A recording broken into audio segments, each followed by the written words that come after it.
नमस्कार दोस्तों, स्वागत है आप सभी का the GK academy your digital Edify YouTube channel में। मैं सौरभ भारती आप सभी का हार्दिक स्वागत करता हूं। दोस्तों, मध्यकालीन भारतीय इतिहास के लेक्चर्स हम कर रहे थे, उसमें मुग़ल काल में कंप्लीट कर चुका हूं। लास्ट लेक्चर जो हमने अपलोड किया था वो उत्तरकालीन मुग़ल शासकों के बारे में था।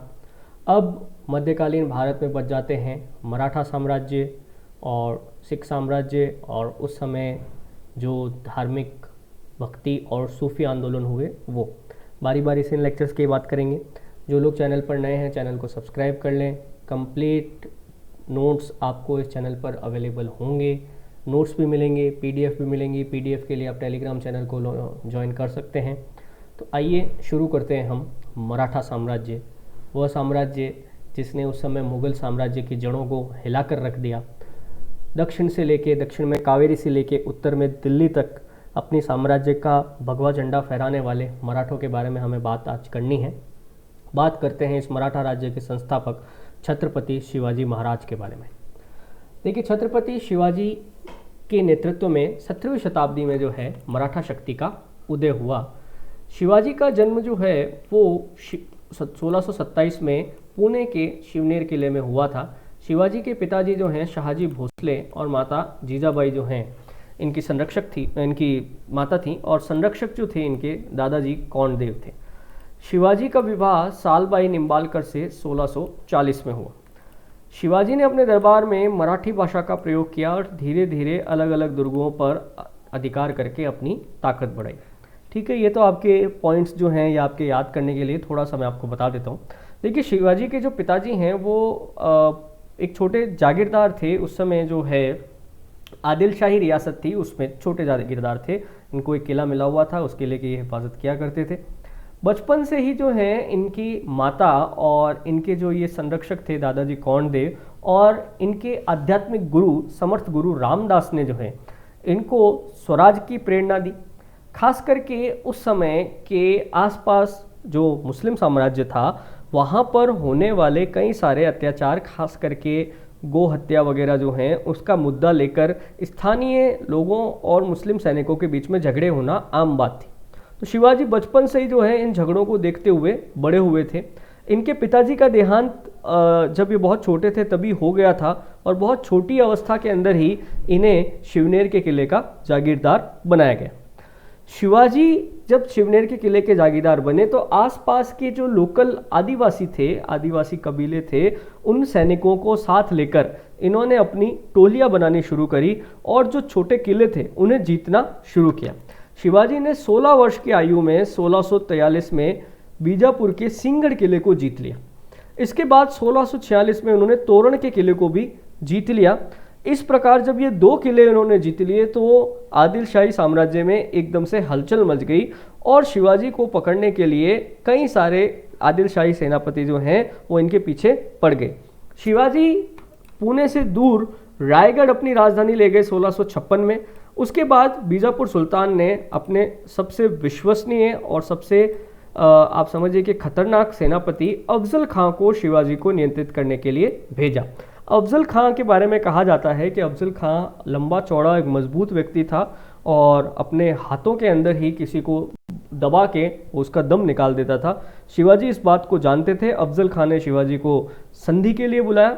शिवाजी भी अपने हाथों में एक विशेष प्रकार का अस्त्र पहन कर गए, जिसे वागनख कहा जाता है। अफजल खां ने जैसे ही शिवाजी को जकड़ा, शिवाजी ने भी अफजल खां के पीछे ये बाघनख गड़ा के उसकी गर्दन फाड़ दी, और इस प्रकार से अफजल खां की उन्होंने हत्या करी। अफजल खां की हत्या करती है। अफजल खां उस समय बहुत ही, आप समझिए, अफजल खां का बहुत टेरर था उस क्षेत्र में, और शिवाजी ने उसकी हत्या कर दी। तो अब शिवाजी का डंका अब दिल्ली तक पहुंचा, और दिल्ली में औरंगजेब तक खबर पहुंची कि दक्षिण भारत में इस प्रकार से दक्कन में एक विद्रोह की तैयारी हो रही है। शिवाजी की बढ़ती शक्ति से घबराकर औरंगजेब ने अपने विश्वसनीय शाइस्ता खान को दक्षिण का गवर्नर बनाकर भेजा, पर शाइस्ता खान पर रात में ही, जहाँ पर किले में वो रुका हुआ था, शिवाजी ने आक्रमण कर दिया, और शाइस्ता खान रात को ही वहाँ से भागा। भागते हुए उसकी 1-2 उंगलियां भी शिवाजी की तलवार से कट गई थी, और बड़ा बेइज्जत होकर वो वहाँ से भाग गया। शाइस्ता खां के असफल हो जाने पर शिवाजी की शक्ति का दमन करने के लिए आमेर के राजा मिर्ज़ा राजा जय सिंह को औरंगजेब ने दक्षिण भारत में भेजा। मिर्जा राजा जयसिंह ने शिवाजी को कड़ी टक्कर दी और शिवाजी को पुरंदर की संधि के लिए बाध्य किया। बेसिकली ये संधि इसलिए करनी पड़ी थी क्योंकि युद्ध तो अनिर्णायक समाप्त हुआ, परंतु शिवाजी का बहुत ज़्यादा नुकसान हो गया था, तो उन्होंने संधि करना ही उचित समझा। तो इस संधि के तहत जो है कई सारे दुर्ग जो है शिवाजी को छोड़ने पड़े थे। साथ ही साथ शिवाजी को अपने पुत्र संभाजी के साथ आगरा आने का प्रस्ताव स्वीकार करना पड़ा। 1666 में शिवाजी जो हैं वो आगरा औरंगजेब के दरबार में पहुंचे, परंतु वहां पर शिवाजी के साथ बड़ा दुर्व्यवहार किया गया। उन्हें मनसबदारों की सबसे अंतिम पंक्ति में खड़ा किया गया। साथ ही साथ दरबार के अंदर शिवाजी से औरंगजेब ने बात तक नहीं की। शिवाजी ने इसे अपना अपमान समझा और वो जाने लगे, परंतु शिवाजी को किले में ही नज़रबंद कर दिया गया। परंतु शिवाजी अपने एक हमशक्ल की सहायता से, हमशक्ल का नाम था हीरोजी फरजंद, उसकी सहायता से शिवाजी जो है किले से भाग निकले और उसके बाद दक्षिण भारत में, दक्कन में आकर उन्होंने फिर से मुगलों के खिलाफ अभियान छेड़ दिया। 1670 में उन्होंने अपना अभियान तेज किया और पुरंदर की संधि के द्वारा जो उन्होंने किले खो दिए थे उन किलों को वापस जीता। 1670 के अंदर शिवाजी ने सूरत को लूटा और मुगलों से चौथ की वसूली करी। देखो ये चौथ जो है ये एक प्रकार की धमकी भरा, आप समझ लीजिए, कर था जो मराठों में आगे तक बहुत प्रचलित रहा। चौथ का मतलब था कि तुम्हारे इस क्षेत्र की जितनी आय है उसका 1/4 कर हमें दे दो, अन्यथा हम इस क्षेत्र को तहस नहस कर देंगे। तो शिवाजी ने धन के लालच के उद्देश्य से धन कमाने के लिए अपनी सेना का संगठन करने के लिए सूरत पर कई बार आक्रमण किए। एक तो 1670 में किया, एक 1679 में किया, 1679 के अंदर। 1674 के अंदर शिवाजी ने रायगढ़ के किले में एक स्वतंत्र शासक के रूप में अपना राज्याभिषेक करवाया और छत्रपति की उपाधि ग्रहण करी। ठीक है, अब यहाँ पे एक बात और है कि शिवाजी ने अपना राज्याभिषेक 2 बार करवाना पड़ा, क्योंकि पहली बार जब इन्होंने अपना राज्याभिषेक करवाया तो उसके कुछ दिन बाद इनकी माताजी की मृत्यु हो गई। तो उन्होंने फिर से जो महाराष्ट्र के एक बड़े तांत्रिक थे निश्चलपुरी, उनसे अपना राज्याभिषेक करवाया। ऐसी स्थिति में शिवाजी जब एक छत्रपति के रूप में अपना शासन स्थापित करने में सफल रहे। अपने राज्याभिषेक के बाद शिवाजी ने कर्नाटक में अपने अभियान शुरू किए। कर्नाटक में का अभियान जो है यह शिवाजी का अंतिम महत्वपूर्ण अभियान था। इसके बाद 1680 में शिवाजी की मृत्यु हो गई। जो भी बात है, शिवाजी अपनी मृत्यु से पहले दक्कन के अंदर बिल्कुल आसपास सभी मुस्लिम रियासतों से घिरा हुआ था, बट बीच में वो एक हिंदू राज्य का स्थापना करके गए थे। आगे चलकर शिवाजी के जो उत्तराधिकारी हुए, उसके बाद उन उत्तराधिकारी के बाद जो पेशवा हुए, उन्होंने मराठा साम्राज्य को उत्तरोत्तर बढ़ाया। पर जिस समय औरंगजेब अपनी शक्ति के चरम पर था, उस समय शिवाजी ने औरंगजेब का विद्रोह किया। औरंगजेब शिवाजी को कभी नहीं हरा सका था। जिस प्रकार महाराणा प्रताप को अकबर कभी नहीं हरा पाया पूरी तरह से, वैसे ही शिवाजी को औरंगजेब कभी नहीं हरा पाया। औरंगजेब के बारे में कहा जाता है कि जो दक्षिण का नासूर था, शिवाजी का जो ये नासूर था, वही औरंगजेब के पतन का कारण बना। अपने जीवन के अंतिम वर्षों में तो इन मराठों को दबाने के लिए औरंगजेब ज़्यादातर अपना समय दक्षिण भारत में ही बिताता था और दक्षिण भारत में ही उसकी मृत्यु हुई, पर वो मराठों को कभी पूरी तरह से दबा नहीं पाया। औरंगजेब की मृत्यु के कुछ समय बाद ही मराठे दिल्ली तक आ धमके।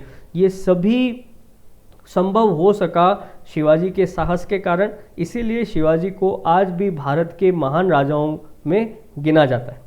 देखिए, थोड़ा बात करें शिवाजी के प्रशासन के बारे में। देखिए, शिवाजी का प्रशासन जो है उस समय की अधिकांश जो दक्कन की सल्तनत जो चल रही थी उन्हीं से प्रभावित था। इन सल्तनतों में शीर्ष पर जो है वो सुल्तान या छत्रपति होता था। शिवाजी ने अष्टप्रधान नामक मंत्रियों की एक परिषद की स्थापना की थी। ये अष्टप्रधान जो है, आप समझिए अकबर के जो 9 रत्न थे, या फिर जो तेनालीराम और जो विजयनगर साम्राज्य के राजा कृष्णदेव राय थे, उनके जो अष्ट दिग्गज थे, उनसे ये प्रभावित थे। शिवाजी के अष्ट प्रधानों के अंदर ये 8 पद थे। जैसे पहला सबसे महत्वपूर्ण पद था पेशवा। ये अष्ट प्रधानों में सर्वोच्च पद था। आप समझ सकते हैं कि राज्य का प्रधानमंत्री होता था। मजूमदार या अमात्य राज्य की आय व्यय का लेखा जोखा करता था। बाकिया नवीस जो है ये सूचना, गुप्तचर आदि संधि विग्रह विभागों का अध्यक्ष होता था। चितनीस राजकीय पत्र व्यवहार करता था। दबीर या मुयंत जो है विदेशी मामलों का प्रभारी था। सेनापति या सर्रे नौबत जो है ये सेना भर्ती का आदि रसद प्रबंधन का कार्य संभालता था। पंडित राव जो है ये धार्मिक कार्यों के लिए थे और न्यायाधीश जो है वो राज्य के प्रमुख न्यायाधीश हुआ करते थे। शिवाजी ने राज्य को 4 प्रांतों को परगनों और परगनों को तालुकों में विभाजित किया था। इन सभी में से देखिए आप पेशवा को जरूर याद रखिए, क्योंकि आगे चल के सारी मराठा हिस्ट्री जो है ये पेशवाओं के आसपास ही केंद्रित रहेगी। तो पेशवा कौन था शिवाजी के समय? ये राज्य का प्रधानमंत्री हुआ करता था। शिवाजी की सैन्य व्यवस्था अगर हम देखें तो शिवाजी ने अपने अधिकांश जो औरंगजेब के खिलाफ अभियान किए, मुगलों के खिलाफ जो अभियान किए, उसमें उन्होंने गुरिल्ला या छापामार युद्ध नीति का प्रयोग किया। छोटे छोटे दल बनाकर घात लगाकर ये मुगल सैनिकों के ऊपर हमला करते थे। हालांकि शिवाजी ने अपनी सेना को 2 भागों में विभाजित किया था, एक थे बरगीर और एक थे सिलेदार। बरगीर वो सेना थी जो स्वयं छत्रपति द्वारा नियुक्त की जाती थी, बाकायदा इनको राज्य से वेतन और सुविधाएं उपलब्ध कराई जाती थी। सिलेदार जो हैं ये अवसरवादी सैनिक थे या स्वतंत्र सैनिक थे जो अस्त्र शस्त्र रखते थे और ज़रूरत पड़ने पर जो है राज्य को सहायता देते थे, और जब ज़रूरत पड़ने पर राज्य को सहायता देते थे तब इन्हें भुगतान भी कर दिया जाता था। ये स्थायी नहीं थे। शिवाजी का एक और बड़ी उपलब्धि है कि इन्होंने नौसेना की भी स्थापना की थी। गावली सैनिक, गावली एक पहाड़ी लड़ाकू जाति थी, ये शिवाजी के अंगरक्षक थे। कई बार ये सवाल पूछते हैं। शिवाजी की सेना में मुसलमान सैनिक भी थे, क्योंकि उस समय आप देखिए कि तो चारों तरफ जो है मुस्लिम रियासतों से इनकी रियासत घिरी हुई थी, तो ऑब्वियस सी बात है कि मुसलमानों को भी सेना में शामिल करना अनिवार्य था। शाही घुड़सवार सैनिकों को पागा कहा जाता था और सर्र नौबत संपूर्ण घुड़सवार सेना का प्रधान होता था। ये आप याद रख सकते हैं, कई बार ये पूछ लेते हैं अगर मेंस वगैरह के एग्जाम आप दो। अदरवाइज प्री के अंदर जो है ये इतना नहीं आता। प्री के अंदर आने लायक ये सवाल है, अगर छोटे स्तर पे कोई सवाल आएगा तो ये है। शिवाजी ने नौसेना की स्थापना की थी, ध्यान रखिएगा। शिवाजी की राजस्व व्यवस्था जो है वो मलिक अंबर, दक्षिण के अंदर जो है बीजापुर रियासत का प्रधानमंत्री था ये मलिक अंबर, उससे ये प्रेरित थी। भूमि की पैमाइश के लिए काठी या जरीब का इस्तेमाल किया जाता था, कोई बड़ी बात नहीं है। शिवाजी के समय कुल उपज का 33% लिया जाता था, जो बाद में 40% हो गया। चौथ तथा सरदेशमुखी मराठा करधान की प्रणाली के प्रमुख कर थे। चौथ का मतलब क्या था? चौथ मुगल क्षेत्रों की भूमि तथा पड़ोस से राज्य की जो आय है उसका चौथा हिस्सा होता था, जिसे वसूल करने के लिए उस क्षेत्र पर आक्रमण तक करना पड़ता था। बेसिकली ये एक प्रकार की धमकी हुआ करती थी कि अगर आप अपने राज्य की आय का 1/4 हमें नहीं देंगे तो हम आपके ऊपर आक्रमण कर देंगे। कई बार जब ये चौथ नहीं दिया जाता था तो इन्होंने आक्रमण किए भी हैं। सरदेशमुखी जो है ये कर वंशानुगत रूप से उस प्रदेश का सरदेशमुखी होने के नाते वसूला जाता था। ये बेसिकली क्या होता था कि जिन जिन राज्यों के ऊपर आक्रमण किया है वहाँ पर अपना एक कोई आदमी जो है, जो शिवाजी का स्वामी भक्त होता था, उसे उन्होंने नियुक्त कर दिया था और बदले में जो है उससे वो एक कर वसूलते थे। ये आय का कितना 10% होता था।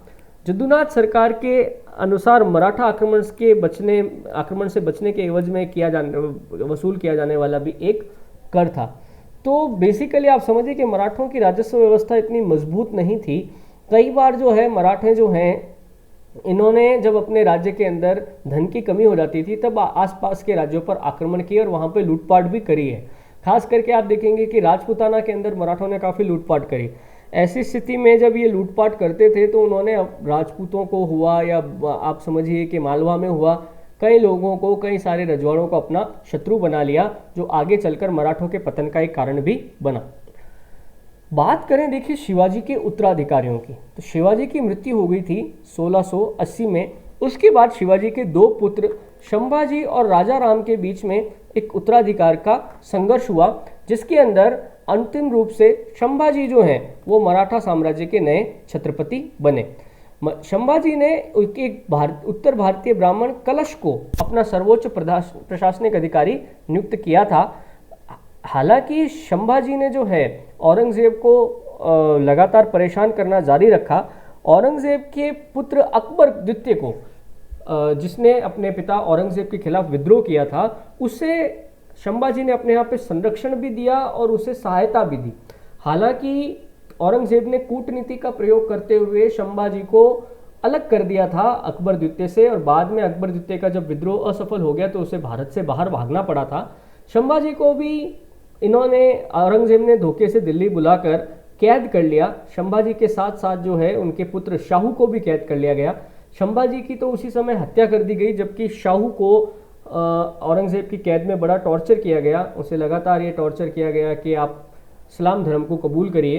हालांकि शाहू ने ऐसा नहीं किया और संभाजी ने ऐसा नहीं किया। शाहू को तो कैद करके रखा गया था, शाहू छोटा था। संभाजी ने अंत तक जो है वो इस्लाम को स्वीकार नहीं किया और अंततः इनकी हत्या कर दी गई। शाहू जो है वो औरंगज़ेब की कैद में ही पड़ा रहा। तो जब संभाजी को हत्या कर दिया गया, शाहू मुगलों की कैद में पड़ा है, तो अब शिवाजी के दूसरे पुत्र राजा राम ने गद्दी संभाली और उसने अपने आप को मराठा साम्राज्य का छत्रपति घोषित किया। क्योंकि लगातार मुगलों का आक्रमण का भय था, तो इसलिए अपनी वो राजधानी रायगढ़ से जिंजी ले गया। जिंजी जो है ये गोवा के पास में तट पर है, वहाँ पर ले गया। 1698 तक जिंजी मुगलों के विरुद्ध मराठा गतिविधियों का केंद्र रहा। उसके बाद 1699 में सतारा मराठों की नई राजधानी बना। राजा राम के समय में मुगलों से जो ये संघर्ष था, इसे मराठों ने स्वतंत्रता संघर्ष का नाम दे दिया। उनका कहना था कि हम ये जो लड़ाई लड़ रहे हैं, ये हम इन विदेशी आक्रांताओं के खिलाफ लड़ रहे हैं, ये हमारा स्वतंत्रता संग्राम है। तो ये पूछते हैं कि किस मुगल छत्रपति ने मराठा संघर्ष को स्वतंत्रता संघर्ष का नाम दिया? तो राजा राम ने मराठों के मुगलों के विरुद्ध इस अभियान को स्वतंत्रता अभियान नाम दिया। राजा राम की मृत्यु जो है वो 1700 में हो गई और उसके बाद जो है, उसकी मृत्यु के बाद उसकी विधवा पत्नी जो थी ताराबाई ने अपने 4 वर्षीय पुत्र शिवाजी द्वितीय को गद्दी पर बैठाया और मुगलों के विरुद्ध उसने संघर्ष को जारी रखा। यहाँ पे एक बात और ध्यान देने वाली है कि राजा राम ने कभी भी स्वयं को संभाजी के पुत्र शाहू का प्रतिनिधि मानकर गद्दी पर शासन नहीं किया। वो राजा राम और संभाजी के बीच में उत्तराधिकार के लिए छुटपुट संघर्ष हुआ, जिसमें संभाजी ने बाजी मारी। अब जब संभाजी भी नहीं है और संभाजी का पुत्र शाहू भी नहीं है, तो राजा राम ने अपने आप को होल एंड सोल छत्रपति घोषित किया। इससे क्या एक और नई प्रॉब्लम शुरू हो गई। राजा राम की डेथ तो हो गई 1700 में, तो विधवा पत्नी जो ताराबाई थी, उसने एक अबोध बालक 4 वर्ष का पुत्र था शिवाजी द्वितीय, उसको गद्दी पर बैठाया और अपना संघर्ष जारी रखा। परंतु तभी क्या हुआ, 1707 में औरंगजेब की मृत्यु हो गई।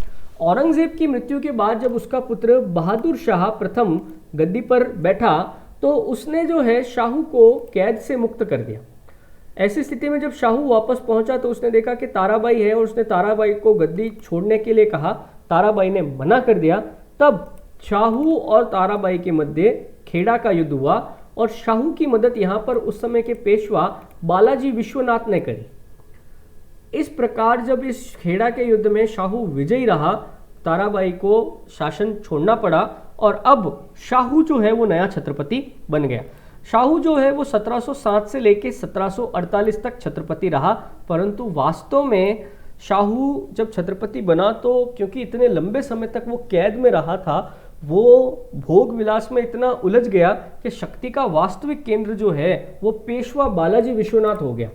तो 1713 में जब बालाजी को पेशवा पद पर नियुक्त किया गया, तो पेशवा पद जो है वो सबसे शक्तिशाली हो गया, क्योंकि बालाजी विश्वनाथ की मदद से ही जो है शाहू को जो है ये राज्य मिला था। तो इसकी नियुक्ति के बाद जो है छत्रपति केवल एक नाम मात्र का शासक रह गया, कोई इसके बड़ी उपलब्धि नहीं थी। जो भी इसके बाद जो लड़ाइयाँ भी लड़ी तो वो पेशवाओं के नेतृत्व में ही लड़ी गई। तो यहाँ पर खत्म होते हैं ये शिवाजी और शिवाजी के उत्तराधिकारी। नेक्स्ट चैप्टर में हम बात करेंगे पेशवाओं के बारे में, पेशवाओं ने किस प्रकार से मराठा साम्राज्य को दक्कन से दिल्ली तक फैलाया। कोई क्वेश्चन वगैरह है तो आप ज़रूर पूछिए, कमेंट करिए, मैं आपको ज़रूर आंसर करूँगा। Thank you.